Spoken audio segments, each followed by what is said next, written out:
Hi, my name's Ben and I'm a data engineer at Quintessence. Today we're going to be looking at some basic components within a task. So I'm going to go to the scheduler immediately. We're going to create a new task and look at some of the options we have. Previously, we created an import ratings task and all that did was import a file. So I'm going to create a new one and we're going to look at a whole lot of different tasks. So we start by right-clicking and we see all of the different options. I'm going to click import file. That's what we used previously. Now we might say this is our start point and we might want it to continue after this to import a variable thereafter. The difference being that the variable has an equation block to define the data that is sent to the data feed. All right. And you can see that there's a green arrow between these two things where on success of import file, it does this import variable. Now what we could also do is we could right click on this again and click on control and we can choose to send a mail. This is a very oftenly used one. So this automatically goes down the failure path. So if this import file does not succeed, we can choose to send a mail, have the recipients to be perhaps Quintessence data engineers who see, oh, this process failed on this day and we need to go and investigate why did the import fail.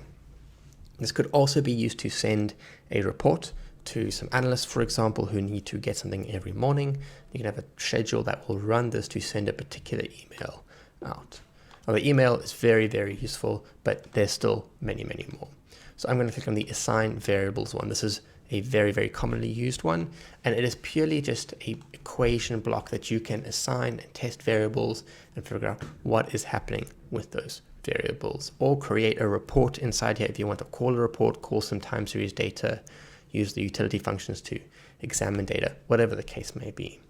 All right. Now, along with that, this is for assigning variables. We have something called control condition, and this is a way of choosing what path the task actually takes. So if I right click and I add a file import, we see there is a blue line rather than a green line. What this means is the condition succeeded. And how that works is if the last parameter is equal to a true, it will go down the blue path, or the success path, some people call it, and it'll go down to import file. However, if the last parameter there is a false, it will go down another file, the orange path, which is the false path. And that would happen if this is equal to false, right? And this could be text or Boolean as well. And it doesn't matter what this parameter is called, as long as the last parameter inside this condition is equal to false, it'll go down the false path. Now this is very useful for deciding the logic that you want to implement. It's great for creating loops that perhaps import many files at a time or something similar to that. Now another parameter, another block that we use often is in the file transfer FTP download. Now it's quite deep in the structure there, but this allows you to download files from an FTP site. And we have this specifically for clients where they've bought a data solution that includes a whole bunch of files on an FTP, and we run a daily process to import those files and map them into the Quintessence database to make the data very easy to access through Excel or R or any number of surfacing solutions. Now, I'm not going to go into any other task blocks for now.